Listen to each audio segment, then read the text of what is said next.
আমার আগের ভিডিওতে তো আপনারা দেখেইছিলেন আমি আগরতলাতে গিয়েছিলাম। আর আগরতলাতে গেছি আর দিদির বাড়িতে উঠবো না তা কিন্তু হবে না কখনোই।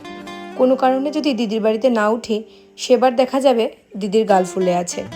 অনেক দিন যায় তখন তার রাগ ভাঙতে ভাঙতে। তাই আমরা এখন আর কোনো রিস্কই নেই না, সোজা চলে যাই দিদিভাইয়ের বাড়িতে। আর দিদির বাড়িতে গেলে কখন যে সকাল থেকে রাত হয়ে যায় আমি না টেরই পাই না। সকাল থেকে রাত অবধি খাওয়া দাওয়া, রান্না বান্না, গল্প গুজব, আমাদের মেয়ে দুটোকে নিয়ে হই হুল্লোড় করা, এইভাবেই সারাদিন কেটে যায়। ঠিকভাবে যে ভিডিও করব সেটাও না হয়ে ওঠে না। তাই এইবার আগরতলাতে যে কদিনই ছিলাম সেই কদিনের ভিডিও একসাথেই দিয়ে দিলাম। এইবার না আমরা আগরতলা যাওয়ার আগেই প্ল্যান করে গিয়েছিলাম আগরতলা থেকে কিছু আলাদা রকমের গাছ কিনে আনবো। পোস্ট অফিস চৌমুনিতে যাওয়ার সময় দেখলাম মেলার মাঠ কালীবাড়ির অপোজিটে বেশ কিছু ফুল গাছ নিয়ে বসেছে। তো ওইখান থেকে আমরা বেশ কিছু টব আর বেশ কিছু ফুল গাছও কিনে নিয়ে নিলাম। গত শনিবার আমরা আবার চলে গিয়েছিলাম আমার বরের বন্ধুর বাড়িতে।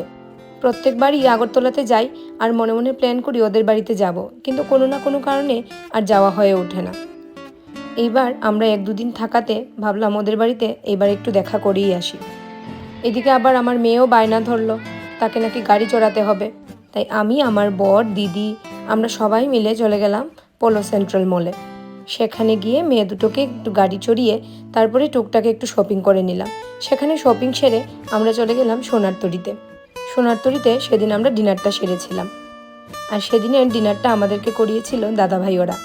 দাদাভাইকে বেশ আগে থেকেই আমরা বলে রেখেছিলাম, আমরা যখনই আগরতলাতে আসব তোমাদের অ্যানিভার্সারির পার্টিটা কিন্তু আমাদেরকে দিতেই হবে। আর আমার দাদাভাইও কিন্তু এক কথায় রাজি।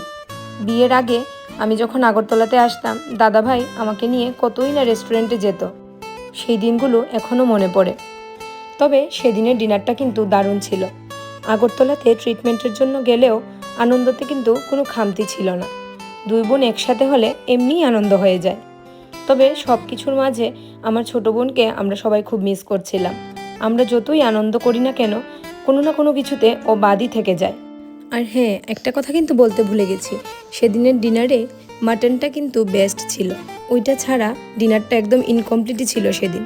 আর ওইখানে গিয়ে হিয়াজিয়া ওরা দুজনেও কিন্তু ভীষণ মজা করেছিল। 2 দিনের আনন্দ সেরে এবার বাড়ি ফেরার পালা। গতকাল রবিবার আমরা বাড়ি ফিরে এসেছি। আমার মেয়ে জিয়া আর দিদির মেয়ে হিয়া, ওদের দুজনের ভীষণ মন খারাপ। আজকের ভিডিওটা এখানেই শেষ করছি। সবাই ভালো থাকবেন, সুস্থ থাকবেন। দেখা হবে পরের ভিডিওতে।